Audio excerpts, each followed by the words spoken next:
All right, Khan, Shalom, Shalom, Israel. Shalom to the Torah tribes, Yasharala. Giving, of course, all honor, glory, and praise unto Yahweh, Bahashem, Mahashiach, Mamalaki, Yahweh. That's all praises, honor, glorification unto the Most High God, Yahweh. In the name of His only begotten Son, Yahweh. This is Brother Yasharala. Brother Ahbayah. Coming back to y'all yet another video through the Spirit Power, Yahweh, Bahashem, Mahashiach, Mamalaki, Yahweh. All right, the brother to the right of me is Brother Ahbayah from W4 Atlanta. He has an Instagram as well as a YouTube channel that you can see and check out for yourself, entitled Ahbayah. All right, mighty brother with mighty edification to the Spirit Pod Yahweh Bashah Malak Yahweh Shah. All right, and go ahead and check that out on your own time, if it be of the Lord's will.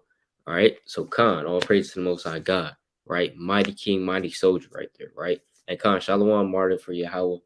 Khan, Shalom, Shalom. Right, all praises. Khan Salak, let me change the title real quick. But basically, we're going to Job chapter 11, right? We're going to Job chapter the 11th chapter and the 13th verse, right? And or really verses 13 to verses 20, right? Because it's really going into, when you read Job, sometimes they go into repentance, they go into a lot of things in Job, right? They go into the destruction, they go into the end times, they go into everything, man, really. So when you read Job, and especially in these verses that we're going to go through, it's really touching on repentance and you turning back to the Most High God and you being in the kingdom of heaven in a very, very poetic way, right? It will describe it in a very poetic way. All right, so let's go to it, right? Let's go to Job chapter 11 and verse 13, right? Try to read that, Prophet Kasha. Come on. Job chapter 11 and verse 13. If thou prepare thine heart and stretch out thine hands toward him, Right. if iniquity, you got it. Okay, yeah, you can keep reading. Slide. If iniquity be in thine hand, put it far away, and let not wickedness dwell in thy tabernacles. So in verse 13, right, it says, if thou prepare thine heart and stretch out thine hands toward him. Who is the him? The him is talking about the Most High God, right? So remember, you have to prepare your heart before serving the Most High God. You got to count the cost in this thing, right? Because let's go to the book of Sirach chapter 2 real quick. Let me just touch on that real quick, right? We have to always, examine ourselves and see if we have enough to serve the Lord, right? Because it's not easy to serve the Lord. The Lord said, thou shalt not appear empty before him. So, right. So let's go to Sirach chapter 2, verse 1. My son, if thou come to serve the Lord, prepare thy soul for temptation. So it's saying the same thing. You got to prepare your soul, right? Prepare your soul, prepare yourself, right? To what? For temptation, because it's going to be hard. You're going to go through things, right? The Lord can smite you, right? He can smite you with the damn, right? Con, brother. Yeah, that's Slakia. Slakia. That's yeah. The S is not on purpose here, right? I had to change the top. But yeah, in Sirach chapter 2, verse 1, it says, if thou come to serve the Lord, right, prepare thy soul for temptation, man. You have to prepare your soul, right?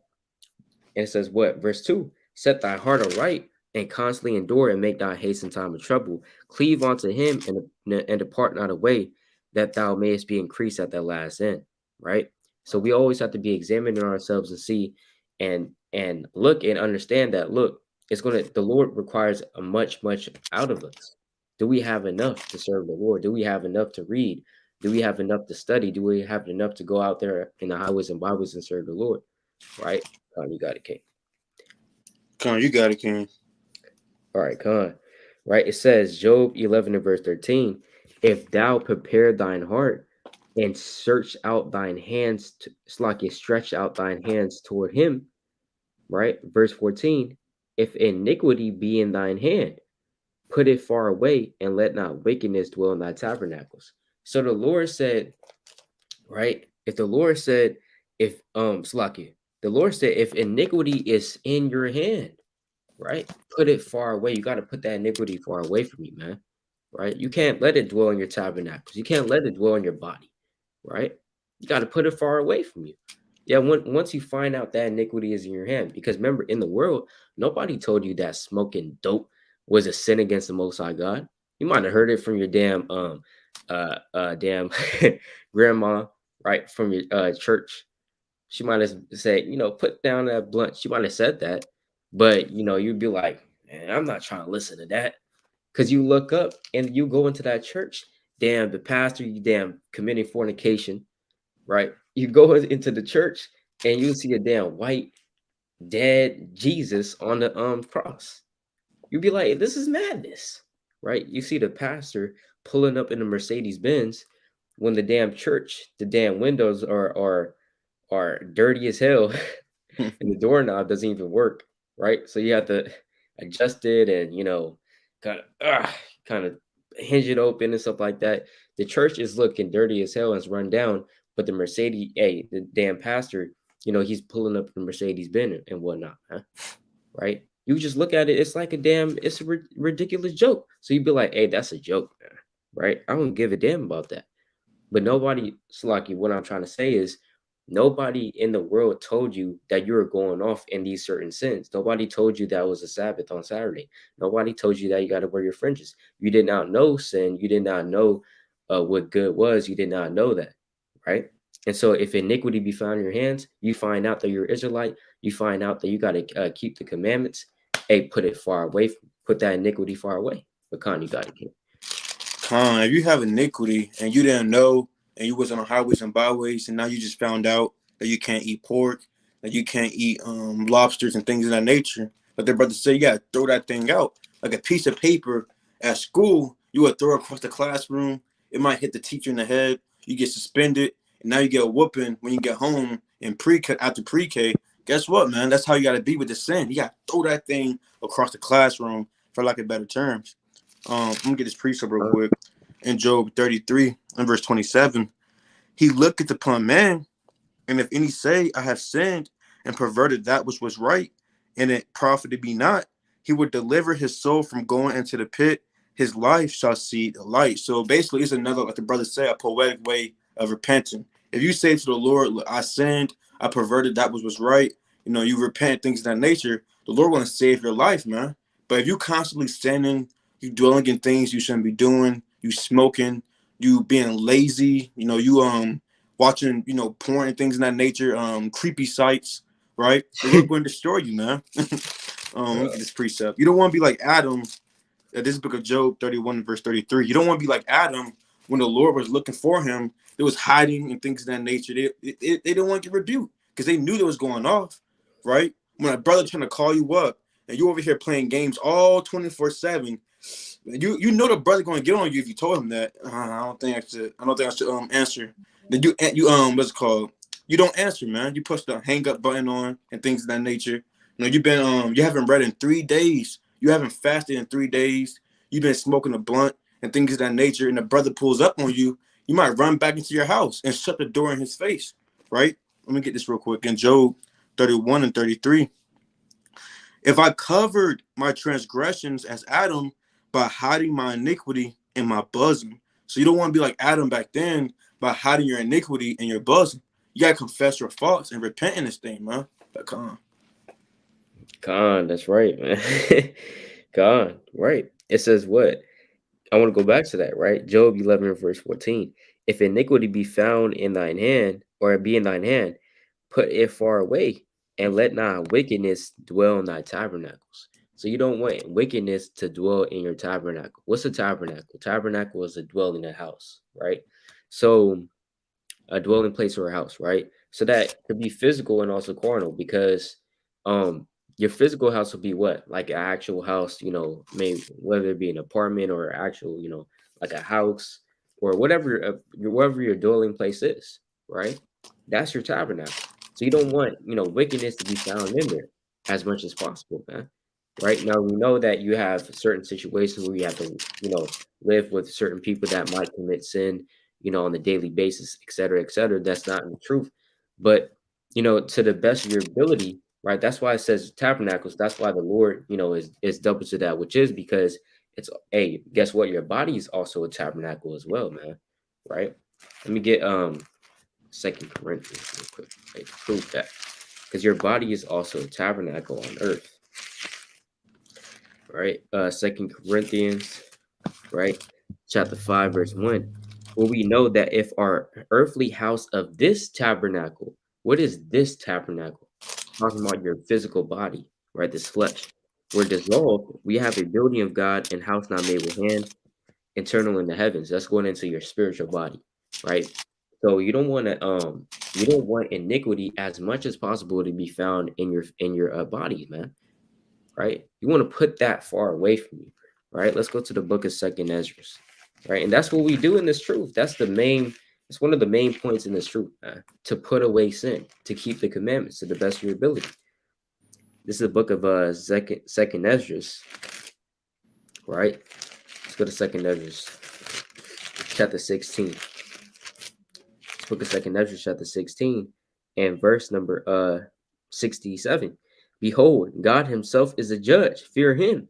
Leave off from your sins and forget your iniquities to meddle no more with them forever. So shall God lead you forth and deliver you from all trouble. So the Lord said that, look, you have to forget your sins, right? And meddle no more with them forever. That's when the Most High is going to lead you forth out of this damn society. That's when the Most High is going to lead you, right, into the paths of righteousness. That's when the Lord is going to lead you, right, to the kingdom of heaven. You know, Connie, you got it, King. Kind of like the brother was saying, on the spiritual level, your tabernacle or physical spiritual level is just this bodies, man. And on the spiritual level, in Job 11:14, you don't want to bring that sin into your tabernacle. You don't want to bring any ungodly thing into your tabernacle, right? It's the same way you wouldn't let anyone in your house after playing at the park. You might be playing basketball with your friends, and everybody gets tired. It's getting dark. They're asking, "Who can we stay the night at?" You looking around, not mine, because you don't even know those brothers, man. You don't know who they are. You just met them, but they want to stay the night at your house. You can, man. I don't know you. Same way in this context too. You don't want everybody or anything in your tabernacle.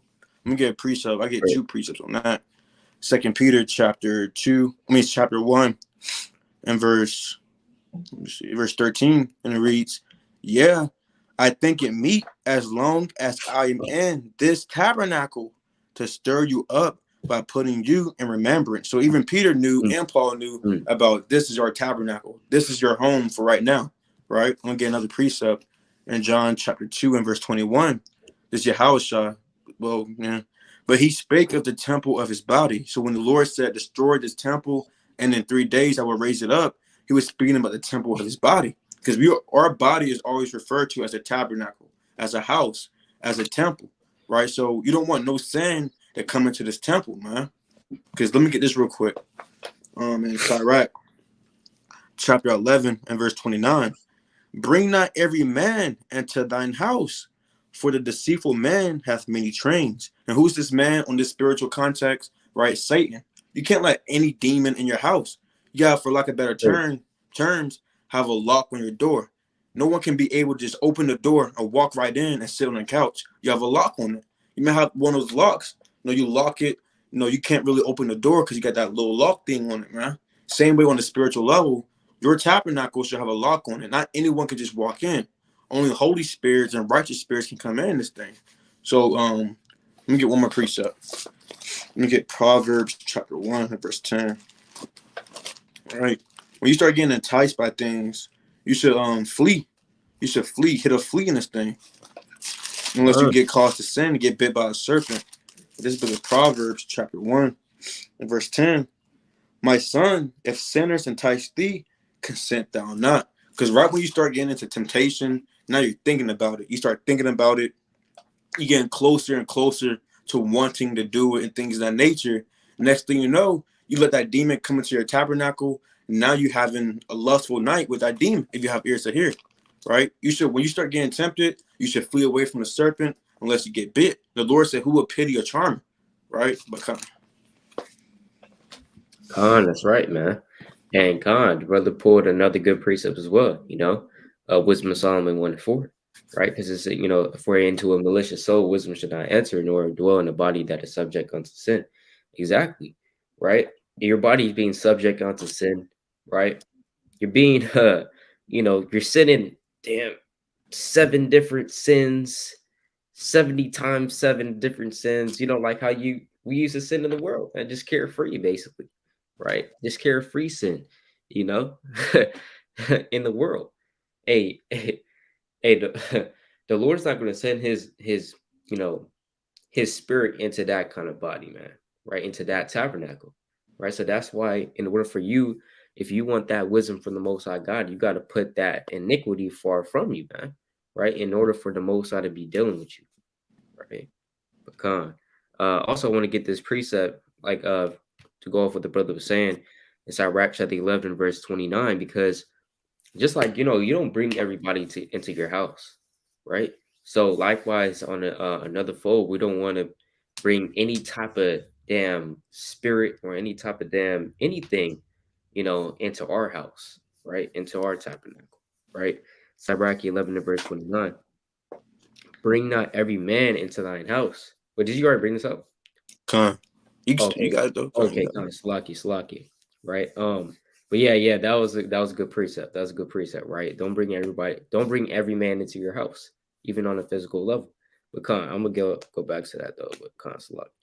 Uh Job 11 and verse 14. If iniquity be found in thine hand, put it far away, and let not wickedness dwell in thy tabernacles.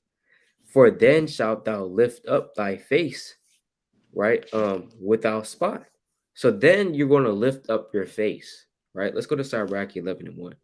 It says, Wisdom lifted up the head of him that is of low degree, and maketh him to sit among great men. So wisdom lifts up your head, right? I can attest to that, man. Back in the world, I was nothing, man, right? I was just some random person, right? Just, well, I mean, I don't know. I was just there, basically. I would say it like that. I was just there, right? And the Lord, when He sent that spirit of wisdom upon me, it lifted up my head. I had more confidence, man, because I knew who I was, right? I understood the wisdom. I understood the knowledge was and understanding. I had a brotherhood now, right?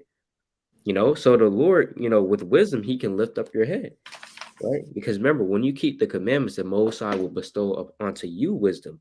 That's why it says, For then shalt thou lift up thy face without spot. After you had done put away iniquity from your tabernacle, right? When you start keeping the commandments, the Most High will start lifting up your face, start lifting up your head, because the Lord will give you wisdom and confidence, right? And faith, right? If you got a precept, you can bring it out, King. I'll get this real quick in Job chapter 5 and verse 11. To set up on high those that be low, that those which mourn may be exalted to safety. Right. So you may be low right now. You may not have that much wisdom, knowledge, and understanding. You may not be so-called prospering right now. But the Lord did say if you have clean hands, He shall wax stronger and stronger. So once you have clean hands, you repenting and things of that nature, the Lord gonna lift up your head, man. He gonna lift up your head. He gonna exalt you, what? Through wisdom, knowing who you are, knowing how to go to and fro through prophecy, through the law, through history, and now you're on the highways and byways breaking it down. Or if you're a sister, you didn't know how to cook. You didn't know how to cook, but now you got that spirit on you. Now you make the best mac and cheese. You're making the best cupcakes ever, man. You probably make the best baked chicken in this thing. You never know, right? Hey, what's your favorite food, King? What's your favorite food? Hey, I'm gonna have to say pizza. Pizza, you see that? Hey, the thing uh, is, you can make some homemade pizza. There might be right. a sister out there that's the best homemade pizza cooking, sister in this thing, man. But that's what wisdom do. That's what the spirit, the Most High, gives you in this thing, right? I can't, let me see. Slow, you got it. That's it. That's right, man. That's right. It'll lift. Hey, the Most High literally will lift up your head. He'll lift up your face, man. Right. And sometimes even on a right let me just get this precept real quick. Sometimes even the Lord, He'll lift up your head, and then you start lifting it up too much, right? Because the Lord, He'll give you a little wisdom, and you think you're all that. So we also have to, on a balanced level, you have to look out for that as well, right? First Corinthians chapter 8 verse 1, and I'm pretty sure it mainly happens to us that's very young in this thing, and maybe a little older in this thing. I would say it like that. In the time that I've been to the truth, that's what I've seen, right? With brothers and sisters that's been, very, very young in this thing, you know, they'll lift up their head a little bit too much. And sometimes it'll be for their benefit, sometimes for their destruction, right? But let's go to First Corinthians chapter 8, verse 1. It says, now as touching things offered unto idols, we know that we all have knowledge. Knowledge puffeth up, but charity edifieth. And if any man think that he knoweth anything, he knoweth nothing, yet as he ought to know. You see that? So that's what Paul said, man. He said knowledge puffeth up, man. Right? So, when you put away iniquity far from you, you start keeping the commandments. Of course, the Lord's going to bestow upon you what? Wisdom, knowledge, understanding. Right? I'm gonna get a precept to validate that. Right? Right. Let's go to the book of Psalms, chapter 111. This book of Psalms, chapter 111, verse 10. It says, it says, the fear of the Lord is beginning of wisdom. So when you start fearing the Lord, that's the beginning of wisdom. A good understanding have all they that do his commandments. His praise endure forever. So you have a good understanding of these scriptures, right? When you start fearing the Lord and start keeping the commandments, right? So we know that knowledge is going to puff you up. You'll be in the truth about what, like 6 months, and then you think to debate these master teachers, right? Ah, they'll know. Hey, I got the knowledge. What are you talking about, right, brother? You only been in the truth for 6 months, right? You don't even know what this precept is going into, right? What is Revelation 13 and verse 2 going into? You don't even know, right? But basically, knowledge will puff you up and think, and basically make yourself think that you're someone that you're not, basically, and you'll think a little bit too high of yourself. So though the Most High will lift us up in this thing, once we start coming into this truth, make sure that we don't want to use that levitation that the Lord is bringing us up upon, and using it a little bit too much, right? Khan, you got it. I'm looking for this one precept, but basically the Lord said, he that is greatest among you, let him be the one that serves you. It might be in Luke. Oh, Probably, Khan. I think it's in Luke probably.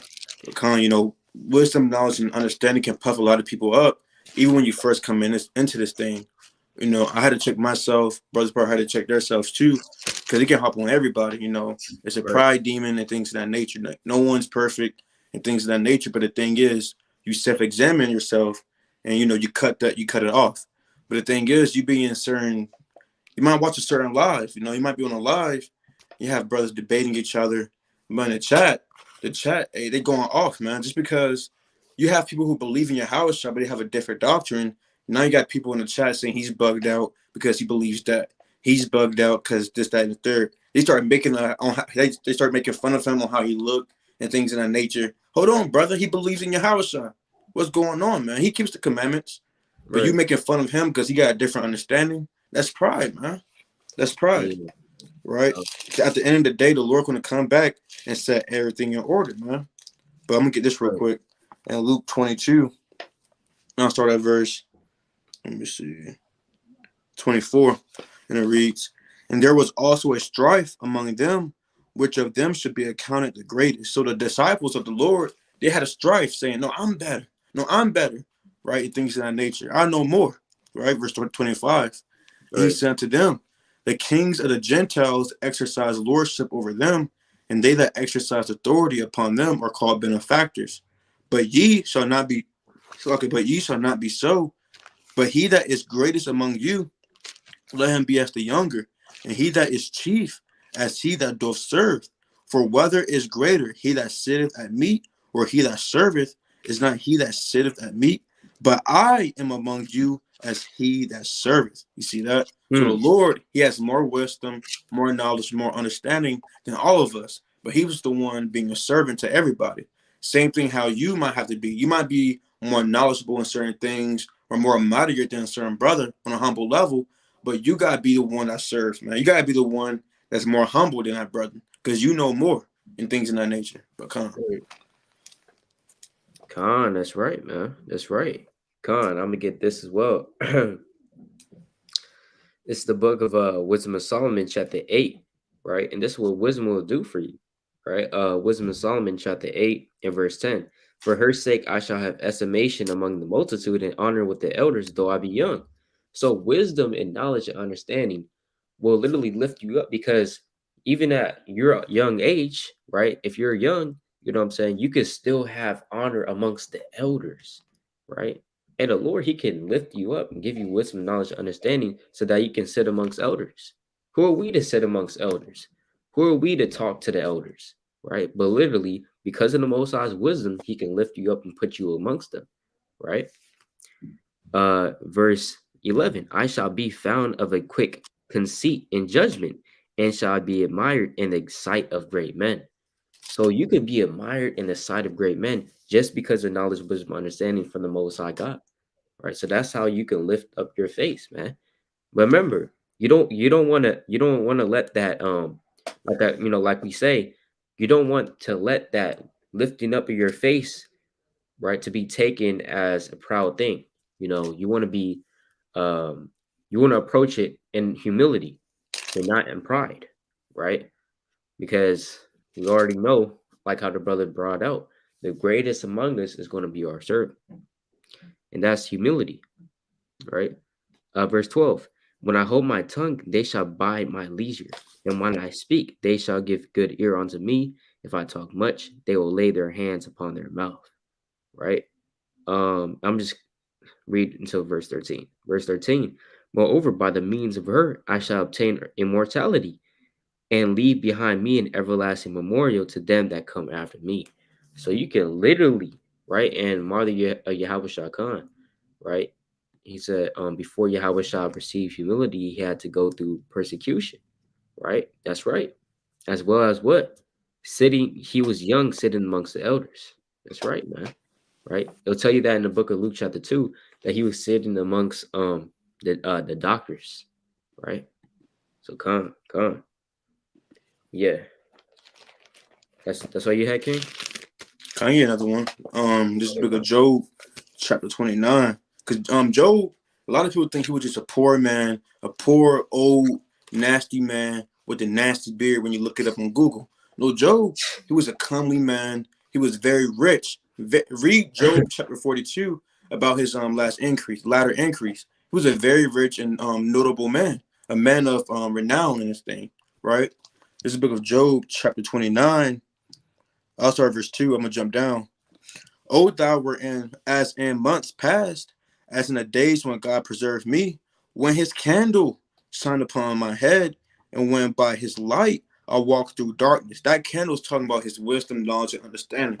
That's why the Lord always say he's gonna blow that candle out. Right? That candle represents your light, your zeal, your flame you have for the Lord, man. Because Job, he was very zealous. He had all wisdom, knowledge, and understanding to the point where he's speaking parables to his friends. And his friends, there wasn't a men of low degree. There were men of renown too. They spake parables right back to him. Imagine you going to around certain brothers, you speaking in a parable. Yeah, after camp, I got a date with my girl right now. I gotta go. They go about, oh, you got a date with a girl. You got a rib in this thing. No, they don't know what's going on, but you know what's going on. It's a parable in this thing, man. Right? It's wisdom. Right? It's wisdom. Right? I'm gonna jump down to verse. Let me see. I'll jump down to verse 8, and it reads, the young men saw me and hid themselves, and the aged arose and stood up. It says that the aged arose and stood up. And the elders, those men of renown, man, they had a lot of respect on their name. But even when Job walked around, the elders would stand up and greet him. The elders wouldn't just stand up for nobody. If you was a bad behind kid, a rebellious behind person, a wicked man, the elders, they're not going to stand up for you. But they stand up for men of renown, like Job, because he had a lot of wisdom, knowledge, and understanding. The princes refrained talking and laid their hand on their mouth. The nobles held their peace, and their tongue cleaved to the roof of their mouth.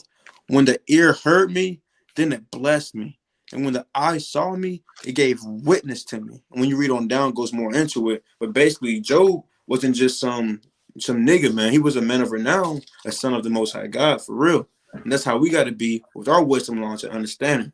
When people see you walking, see you talking, we should be talking and walking uprightly. We shouldn't be talking about folly. You walking around, it might be a new moon, you might be at a unity camp and stuff like that.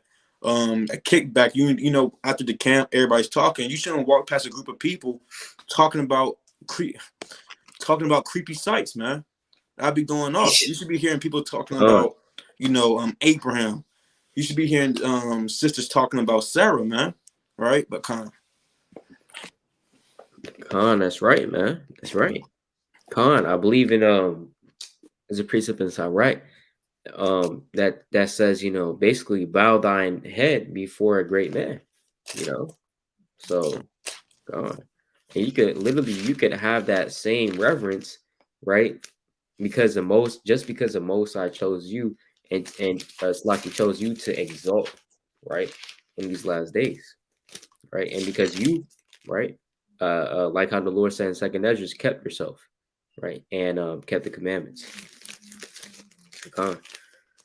Well, yeah, we can go back to that. Job chapter 11. Job chapter 11 and verse 15. Mm-hmm. For then shalt thou lift up thy face without spot. Yeah, thou shalt be steadfast and shalt not fear. Right. Con. Yeah, so yeah, it says real quick, it says without a spot. We know that that spot is basically what? It's like a stain on your garment. It's a stain on your garment. Your garment is your spirit, right? On the spiritual level. That's Revelation 16 to 15. The Lord said what? Blessed is he that watcheth, right? And keepeth his garments lest he walk naked, and they see his shame. Right. So your garments is basically your spirit. You got to keep in, like, that's Ecclesiastes 9 and 8 as well, right? Let thy head like no ornament, let thy garments always be white, right? So meaning what? Let your spirit always be clean, always be pure, always be holy unto the Lord. That's what the Lord said. Got to be holy, right? Keeping the commandments. But it says you're not going to have spot. Your face is going to be without spot. If you look at brothers' faces right now, right, it may have a spot right here. You know what I'm saying? It may have infirmities right here. It's kind of bent, kind of, damn oily right here, right? You have to take a shower. Even after a shower, you might have, like damn bumps on your face and stuff like that, right? So, hey, hey, all that is going to be changed in the kingdom of heaven. But really, this is talking about what? On a spiritual level, you're going to be without a spot, right? And for your spirit, right? With your spirit, without a spot. Because the Lord said that certain men, right? They're without spot. They're blameless, they're clean in this thing, right? They're pure in this thing, right? So you want to be without a spot. Let's go to James chapter 1. Right. Let's go to the book of James. Salakia. Book of James. Salakia.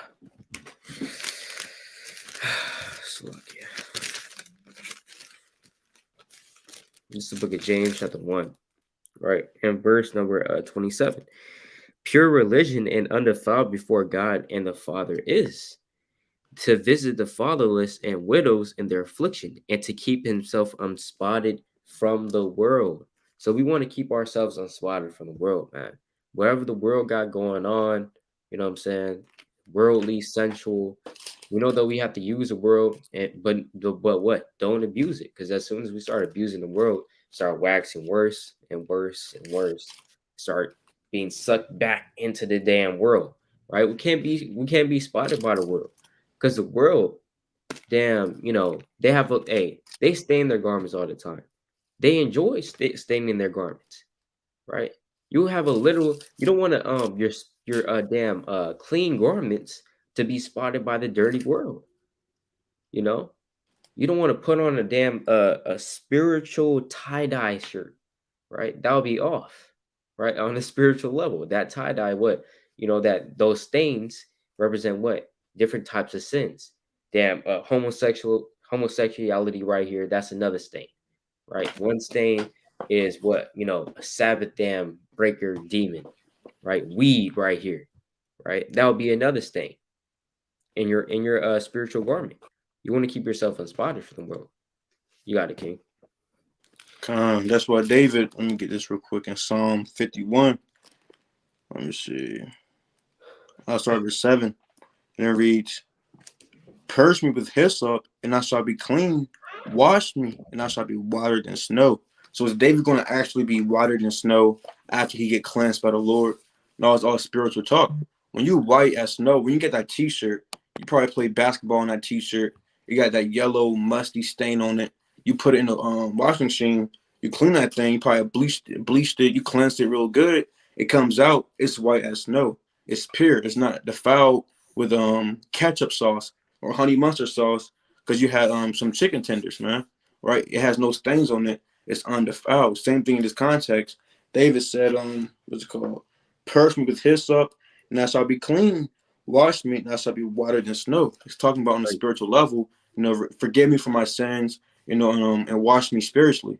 It's just a repenting in this thing, man. Because in Job, the Lord said, through the hand of Job, I think it was Job, or was one of his friends, I forget. But it says, he that have clean hands shall wax stronger and stronger. Let me see. I believe I that's forgot Job. what you said. What you said? Salaki, I believe that's Job 17:9. There it goes. Job 17 and verse 9. And it reads the water. And it reads, the righteous also shall hold on his way, and he that hath clean hands shall be stronger and stronger. So when you're repenting, you keeping the commandments, you're gonna be stronger and stronger and stronger. Your way is gonna prosper more. Even tells you in I don't have my other sword with me. Dang man. It even tells you in Revelation chapter 19 and 8 that the fine linen, that white and clean fine linen represents the righteousness of the saints. If you don't mind pulling it real quick, but you probably start at verse 7. Revelation 19. Revelation 19 verse 7. This is the book of Revelation, chapter 19 and verse 7. Let us be glad and rejoice and give honor to him. For the marriage of the Lamb is come, and his wife hath made herself ready. And to her was granted that she should be arrayed in fine linen, clean and white. For the fine linen is the righteousness of the saints. So that white is the righteousness of the saints, man. When you white, you pure, that's you being righteous. But if you spot it with the sins of this world, that means you're in wickedness, man. But Yeah, you don't want to be spotted with the world, because even when you go to if you got a clean garment on, you got a new garment on, you don't want to get it messed up, right? You don't want to get that thing messed up. So, just like especially if it's white, because white can easily attract all colors, right? On that garment, you can easily see it. So, when you get that new white clean shirt, got the nice fringes, the gold silky fringes, you don't want to go to a damn wings place. You don't want to go to a damn wings restaurant and then hey, what's that place, man? Taco Mat. God, you want to go to Taco Mac right after you got your new new shirt, you you ordered the extra spicy the chicken wings with the extra spicy sauce, right? And you eating like this, right? You're not even eating over the table, man. You're eating like that, and it just your hands is all like trying to reach for the damn napkin, right? Just getting it all over your shirt, bro. Right? Those those stains right there, right? And certain stains, they don't even you try to wash them out, they don't even get washed out, right? You put them in the dry, you put them in the washer, right? Comes out, it's still there, right? So you don't want these stains to be in your spiritual garments, which comes from the world, right? So but yeah, you want to wash that out, right? Yeah, but yeah, you just want to keep yourself from it. But that's right though. Yeah, we that's all I had on that. Likewise. So yeah, we can go back to that. Sure. Job chapter 11 and verse 16. Because thou shalt forget thy misery and remember it as waters that pass away. Right, yeah, you're gonna forget your misery, right? You're gonna forget the misery that you had in the world, right? The Lord said, all things are become new, right, in this thing. So, when you come into the truth, right, you're gonna forget that misery that you had in the world, right? You're gonna forget that life basically. You're gonna remember it, of course, for exhortation's sake, basically. Like, I used to be wicked, all praise on the Lord's side. He brought me from that. But we forget that. That's Philippians 3:13. 2 Corinthians 5:17. Therefore, if any man be in Mahashiach, he is a new creature. Old things have passed away. Behold, all things have become new. Right? So you become new in this thing and you forget that misery that you had before in the world. Right? Because remember, in the world, we have misery. Even if you're living your best life in the world, you still have misery at some point of time in your life. Why? Because the world is miserable. Why? Because you're without Yahweh Shah. You're without the truth. You're without the Most High God. Come on. Yeah, when you come to this truth, being in the world and being in this truth is two different ball games, man. When you in the truth, I mean, when you in the world, everything you're running smoothly, so called. You probably look nice because you can wear anything you want to wear. You can rock however you want to rock and things of that nature. But when you come into this truth, hey man, they start looking rough now, man. They start getting sideburns all on their face. They start losing their youth because they go through a lot of stuff, right? Am I breaking up? No. This book of First Corinthians, chapter 13 and verse 11. When I was a child, I spake as a child. I understood as a child. I thought as a child. But when I became a man, I put away childish things. So when you come to this truth, you start to put away childish things in this thing, man. You may go back and look at your senior year photo. Hey, man, Right. hey, but now, come on, man. So hey, when you come into this truth, now you're a woman. Now you're a man in this thing, man. And it is what it is. They even tells you that our forefathers, man, they look rough. Their minds were chafed or chaffed. Their mind was bitter, like it says about David and his men. It was rough men. If you think, don't get me wrong, our men are comely, our women are comely, but just think about it. Our forefathers, they had to live out in a cave sometimes because they had to run away from certain people. They always had to go to war. They didn't have time to look good all the time, man. They didn't have time to groom themselves and shave their beard nice, trim it all nice, brush their teeth all the time, right? It was out in the wilderness, man, right? Right. That's how our forefathers used to live because they always had to go to war. They always had to run away from their persecutors. They was on the run from their oppressors, man. Mm-hmm. Right, but Khan. Yeah, like, even when you might watch a movie and there will be especially like Edomite actors, like for example, even if they're like damn running in the woods, they're running in the woods top speed. It might be especially the women, right? It'll be like Edomite woman. She'll be running in the woods. She'll be running somewhere, or it's like an action movie, right? It's action movie, and then she's driving off of the bridge into the lake of water, and then she getting out the water. She swam across damn. Oh, I don't know, right? Basically, it's an action movie. It'll be an Edomite woman, and literally, it'll be all good. It'll be, I don't know. It would just be within the movie, and then her hair is just still made up. Like everything's still made up. It does. It would just be like one scratch. Damn, 12 bullets shot at her, just be one scratch. Her hair is still made up. So you went through all that, and then your hair is still made up and everything else, right? Yeah, so that's that's how these Edomites portray themselves in the movies, man. But it's not so, right? They look the worst, right? And just like how the brother said, in real life, right?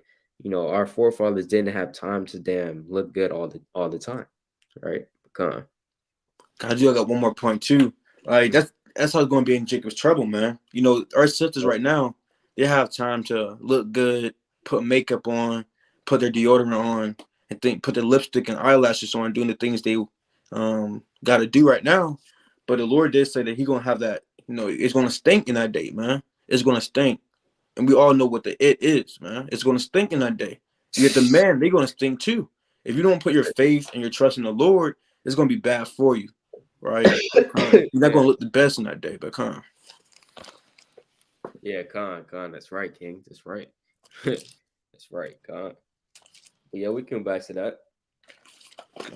Job chapter 11 and verse 17. And thine age shall be clearer than the noonday. Thou shalt shine forth. Thou shalt be as the morning. Right, you're gonna be as a morning, man. Right, your age is going to be clearer than the noonday, right? And so, that's open for like a lot of different like folds and interpretations, right? But really, when it says also that you're going to shine forth, thou shalt be as a morning, that's going to also be your understanding as well, right? Because we know that in the kingdom of heaven that the Most High is also going to increase your knowledge, wisdom, understanding to a very, very high level, right? And that's Revelation chapter 22, that you don't even need the light of a candle, right? Because Yahweh Bash and Yahweh Shai is going to directly be your light, right? And that you will see the face of the Most High, right? But come. Okay, I got one point at you. Mm-hmm. And remember, this is going into like repentance and stuff like that. You have things on YouTube like restoring certain metals, certain swords that has a lot of rust on it. And then when you restore it, that thing is shining, man. That thing's like brand new. Same thing on this context, man. When you repenting and things of that nature, you probably had a nasty behind spirit on you, and then it kind of throw you off when you repent. Now you shining forth, and now you feel brand new. You feel like 1,000 pounds was lifted off your shoulders. Like, huh? Khan, that's right. That's right. We know that the Lord likens us onto gold, man. You know, even Job said that. He said, when you have tried me, I shall come forth as gold, right?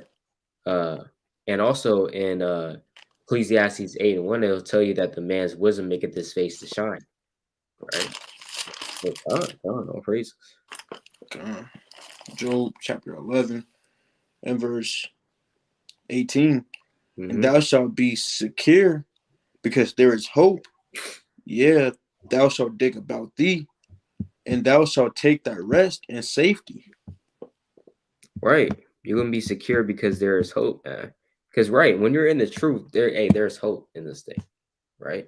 There's hope. And also in verses 8, it's like verses 18 through 19 is really you know, going into because even in this truth, we're still not in safety, right? We're not really in safety because at any given time, we're still subject to judgment. That's what I'm trying to say.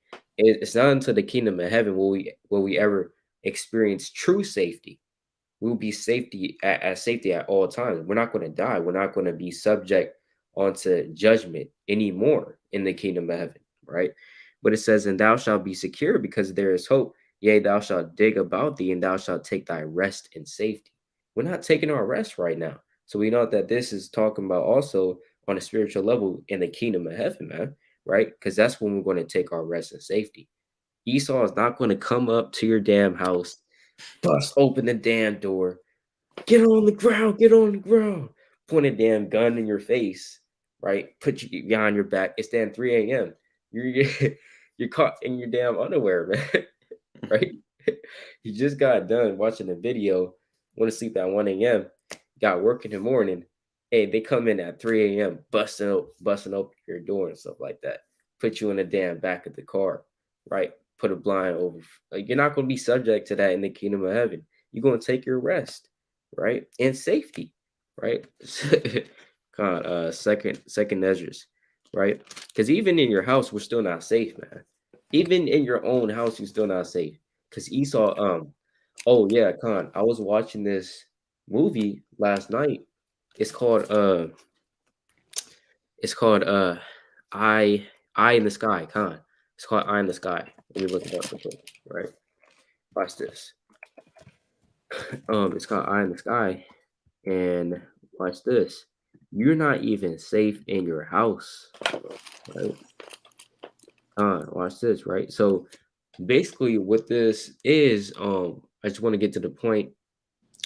It's this movie. You know, basically the US government has basically the US government, I'll just say Esau, because it's the US government and also the British government, but they had like this technology in which they could all the way from the United States and from Britain watch a certain like militia group all the way in Somalia. So let's look at a damn Google Earth. Let's look at a Google Earth real quick, man. Right? Let's see how far that is, right? Let's see how far that is. So literally, damn, all the way from, so they were in Nevada, right? So Nevada's like over here, right? So all the way from here, right? Um, and that's where they were at, and from the United States, all the way over here to Somalia. They were watching Somalians all the way from there. See that? It's all the way across the world, bro. And they were watching it.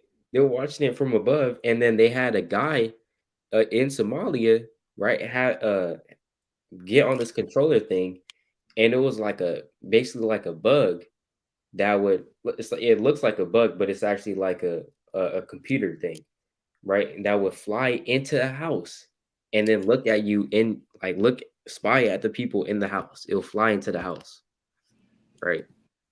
So literally, yeah, Esau, he got some stuff, man. Esau literally has some stuff. He could be watching you right now. You don't even know, right? It's crazy. It's crazy. So even in our house, we're not and in the end, they shot down a damn missile all the way, and God knows where, up in the heavens, all the way in the heavens, shot down a missile, hella fast, and blew up the people in the house, right? Yeah, so I recommend brothers watch that because it gives edification on how much Esau is just the devil, first of all, and also how much Esau has this power on the left hand side, right? With Second Ezra chapter 8 and verse 52. For unto you is paradise open, the tree of life is planted, the time is to come is prepared, plentiness is made ready, a city is builded, and rest is allowed, a perfect goodness and wisdom. So rest is allowed in the kingdom of heaven. You got the king. This book of Isaiah, chapter 57. I'll get straight to the point. This goes into it when a righteous man perish, but you can also tie it in with the kingdom of heaven. And it reads, He shall enter into peace. They shall rest in their beds, each one walking in his uprightness. So in the kingdom of heaven, you're going to have people, the Israelites, being righteous, of course, and the other nations. But right now, you might go to sleep, like the brother's saying, and you hear a knock at the door, right? You hear a knock at the door, then you scared to answer it because it's 3 a.m. And right when you're looking at peephole, boom, they bust it down. Now you're on the ground. They tell you, get up. They put you in the arm. They might put you in the arm bar because you're trying to fight back. They put you and they arrest you, man. In the kingdom of heaven, they're gonna have that happen. You're not gonna be King David won't be playing the harp. Then you have the SWAT team come in and arrest King David. And arrest King David, man. That's going off. You got your house, he's amongst people and things of that nature. It's off, man. Then you got the what's it called? Roman people trying to put him to, hey man, that's not gonna happen. Right? You're gonna have rest in the kingdom of heaven, man. But Hey, gosh, look. Hey, come on, man. You're not gonna have that happen. Right. Right. You're not gonna have that in the kingdom of heaven, right? You're not gonna have Peter. He's trying to explain the acts of Yahushua, right, to the masses of the people, and then the Romans come, they're crucifying him upside down again, right? That's not going to happen in the kingdom of heaven, right? So, rest is allowed. If you want to go take a nap, you can go take a nap in the kingdom and not have to worry about anything, man. Right? If you want to go sleep, right? Hey, that's when we can sleep. That's when you can sleep for real, right? Because certain times, we, because for example, here in this world, in this captivity, we have damn nightmares. Sometimes, we can't go to sleep because it's too damn hot, tossing to and fro, right?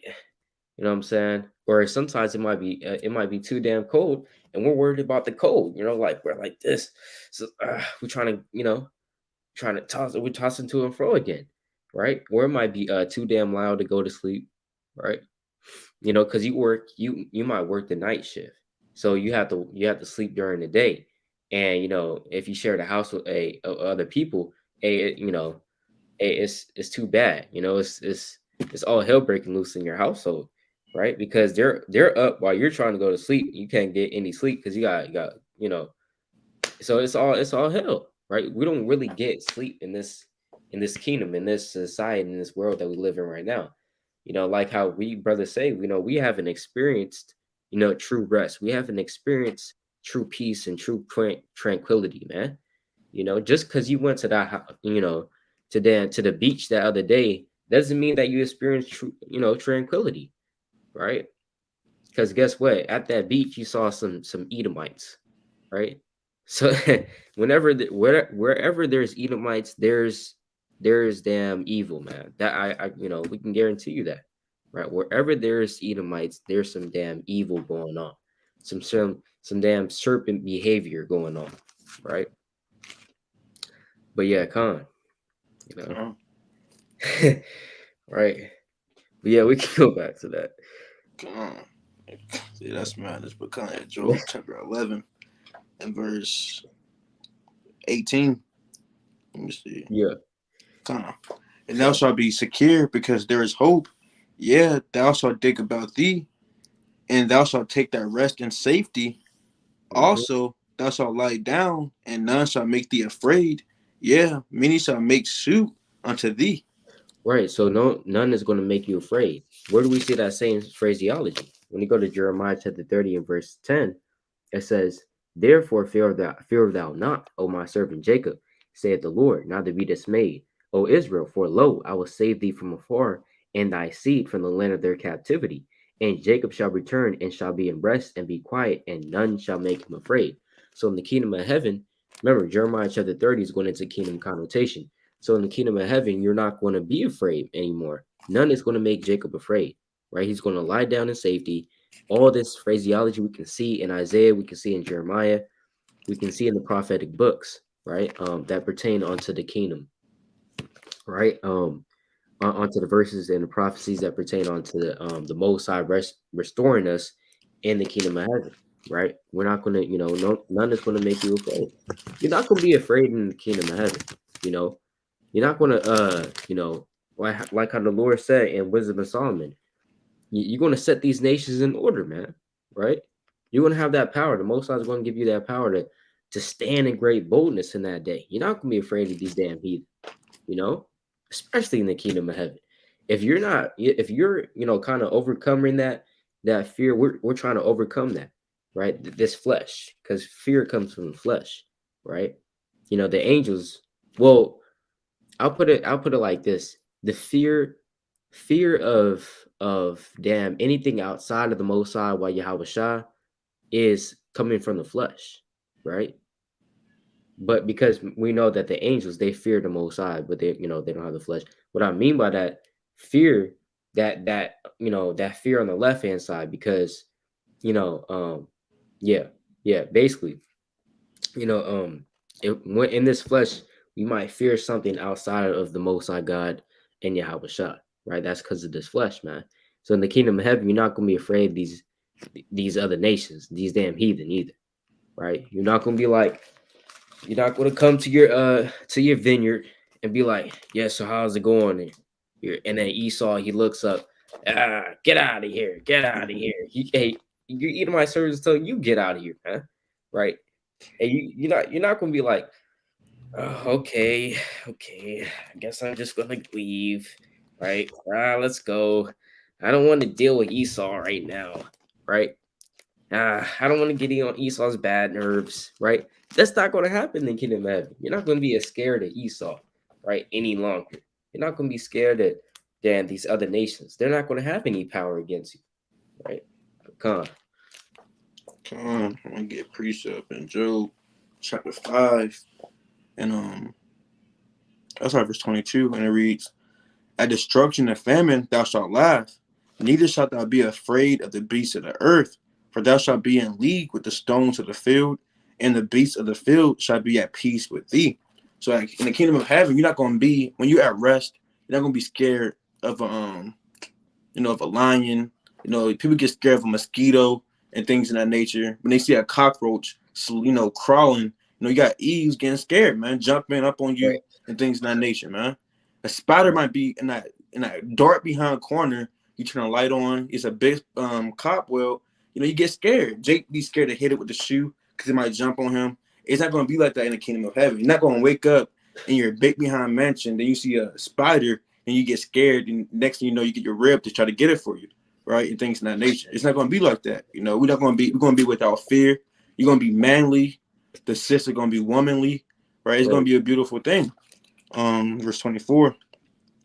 And thou shalt know that thy tabernacle shall be in peace, and thou shalt visit thy habitation and shalt not sin. So our tabernacle is going to be in peace, man. You won't be having nightmares when you're sleeping. You just Yeah. got done working, right? You just got done doing a video, you got the house in order, you got done reading, things in that nature. Now you get 4 hours of sleep, then you wake up, and now you sweating because you had a bad dream, a weird bad dream. It's not going to be like that in the kingdom of heaven. You're going to have sleep. You're going to have rest. You're going to have peace. You won't be in these fleshly bodies that gives you terrors by night, right? But Hey, man, Khan, that's right. That's right. Yeah, that's another thing. So you're not gonna be afraid of damn a little ass spider. You know what I'm saying? In the kingdom of heaven, you can be like, you're gonna look, you're gonna grab for your wine bottle. You know what I'm saying? And then you see a little spider come out from you, be like, ah, kind of fall from your chair. Ow. They'll knock over the table, right? Kind of throw the table because you're gonna have the spiritual body, so you're gonna no, I don't, you're not gonna do that. You're not gonna be afraid of that, right? And we're also not gonna be afraid of heights too, right. right? That's just purely the flesh, right? That's purely the flesh. You kind of just looking down, kind of getting wobbly stuff like. No, you're not gonna have that in the kingdom of heaven, man. Right? We'll be flying in the chariots, right? Flying up, and we might fly up above the clouds. Who knows, man? Right? And the Lord, He might have the clouds to actually be bouncy. You know what I'm saying? So we might bounce on the clouds. We don't know. Come on, hey, we don't know, man, because the Lord said, "I have not seen nor ear heard." You know about the kingdom of heaven. So you know, come on. Yeah, yeah. Not grab the fear heights. But yeah, yeah, we can go back to that though. Job chapter 11 and verse 20.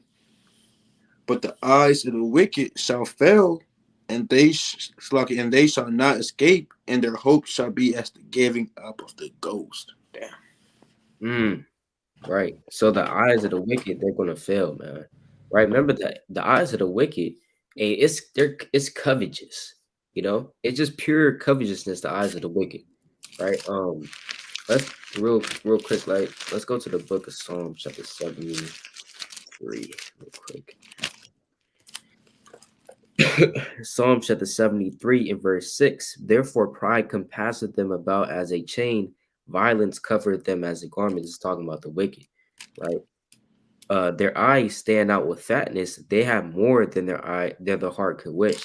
So their eyes stand out with fatness, man. You know, Esau, in the wicked, their eyes, it's just full of covetousness. It's just full of lust. I see it, I want it, I got it. I'm gonna get that, right? I like that chain, I'm gonna get that chain, right? I'm gonna buy that. And they swipe that credit card. Or some certain rich people, they just say, yeah, I like that. I like that. Give me that, right? And it's just bought. You know what I'm saying? They have certain people to buy the stuff for them. Like they, that was literally Michael Jackson. I saw a video like a long time ago. He was just walking up in a certain shopping place, and he's looking at the art galleries and stuff. He's like, "Oh, I like that one. Yeah, I want that one too. Right? Yeah, give me that one." And each of these paintings, mind you, each of these paintings cost like, I would say like a couple mil. I think like a couple $1 million or something like that, man. Some crazy expensive as art, and he's just buying it like that. Yeah, let me get that one. He's not even checking the price, right? Yeah, let me get that one too. That's the eyes of the wicked. They just what if they see it? Literally, that's the celebrity Ariana Grande. She has a song out that's hella wicked like that. She says, "I want it, or I see it. I want it. I got it." Right? That's covetousness, man. That's lust. What the hell you mean? I see it. I want it. I got it. Right? What do you mean? What if that's someone? What if that's someone's? Damn. It's crazy, man. Right? Even with damn adultery. Oh, that's his woman. Yeah, yeah. Hey, it won't be for long, right? And that's off as hell, right? Right? Con, you got it. Yeah, these rich people, they don't really stress out about nothing. The only time they start stressing out when you start looking at these BET shows or movies or reality TV shows. The only time they're stressed out is when their way don't go, when something don't go their way. That's the only time they're stressed out. Let's Right. say a singer is getting ready for a show, but her makeup team is not there. She don't have the right dress there, right? And she starts freaking out. But then you got Jake, who's struggling to pay the car note, and he's stressed out about that, things of that nature. So we're stressed out about two different things. They're the rich, we're Um, the poor, right? Let's get this real quick. In Luke chapter 16, I'll get straight to the point. It reads 25, Luke 16:25. But Abraham said, Son, remember that thou in thy lifetime receivest thy good things, and likewise Lazarus evil things. But now he is comforted, and thou art tormented, man. So what's it called? mm, The rich man that's arrayed in purple, which is the so-called white man, he receives good things right now. He can get his favorite car. He can go out to eat almost every night and still be rich. He don't think about what he's going to eat the next day. He don't really care about those things. He knows that he's well off. If you go to Beverly Hills or you go to the I forgot what it's called, but you go to the hills where all these big houses are and things of that nature, probably like in Hollywood or something. They have their windows all open, their blinds. They have no blinds. You can look right into the house because they are well off. They already know that no evil will come unto them. But if you go to the hoods, man, they struggling, right? They got a lot of locks on the door because someone might bust in, right? They panicking because they might not have enough money to feed their kids, right? That's Lazarus. Lazarus is the one that received evil things right now, but in the kingdom of heaven, is the role is going to be reversed. Lazarus, which represents the Israelites, us, the poor and the needy, we're going to receive the good things, man. We're going to right. be well off. We're not going to need welfare, right? We have the Most High on our side. But the so-called white man, guess what? He's going to be the one that's going to receive the evil things. He's going to have the curses put on him. The same way we get shot in the streets right now, all right, we struggle to feed ourselves and our kids. It's going to be the same way with the so-called white man in the kingdom of heaven. But Con, that's right. That's right. Yep. Con. Exactly, man. But yeah, it says, Con, but the eyes of the wicked shall fail, right? And they shall not escape, right? Exactly. The wicked, they can't escape their judgment, man. Nobody can escape their judgment, right? The Lord said, basically, if he said it, shall he not do it, man? Right? Should not the wicked's not going to go unpunished, right? Oh yeah, that's in Proverbs as well. But I'm gonna go to uh actually yeah, I'm gonna get that precept real quick. All right, let's go to Proverbs 11, verse 21. I believe. God. It says, though hand join in hand, the wicked shall not be unpunished, but the seed of the righteous shall be delivered. It says, though hand join in hand, the wicked shall not go unpunished, man. Though hand join in hand. So if you want to hold hands with damn Esau, you want to hold hands with the Moabites, you want to hold hands with the damn Ishmaelites, right? Guess what? They still got to be put to death. They still got to be put in chains, man. Their judgment still needs to be put out, right? It doesn't matter about what you think about what I think. If the Lord said it, shall he not do it? Right? Simple as that. It says, but the seed of the righteous shall be delivered. So that's what we have to care about, this being the seed of the righteous. If you are the seed of the righteous, why are you worrying about the wicked, man? That's what the Lord asked Ezra. Why ask no more questions concerning the ungodly and how they will perish? That's what the Lord told Ezra. Why are you asking about them? You're of the righteous, so ask about the righteous and how they'll be delivered, man. Don't be worrying about the wicked, right? Because their judgment is what? Death and destructions and worms, man. Right? In the grave, in captivity. That's their judgment. you know. So Khan. That's all I got. Khan. And let me see if there's one more thing I want to touch on real quick. Job 11 and 20, but the eyes of the wicked shall fail, and they shall not escape, and their hope shall be as the giving up of the ghost, man. Right? So, ultimately they're going to give up the ghost, right? So, Khan, that was Job 11 verse 13 through 20 breakdown, man. Right? And that was by Zophar the Namathite, man. Right? Zophar, right? Khan, all praise to the Most High God, Yahweh Bashmo Mashak Malak Yahweh Shah, right? The water brother Ahbayah for being on here. Greatly appreciate you every time you come on. All praise to the Most High God. It's brother Yasharala. Brother, bye. Come back on yet another video through the spirit body Yahweh Bashmi Abashah. Kwame Yasharala. Stay tuned in for the Friday night video as well. Right, coming up, Lord willing. Shalom.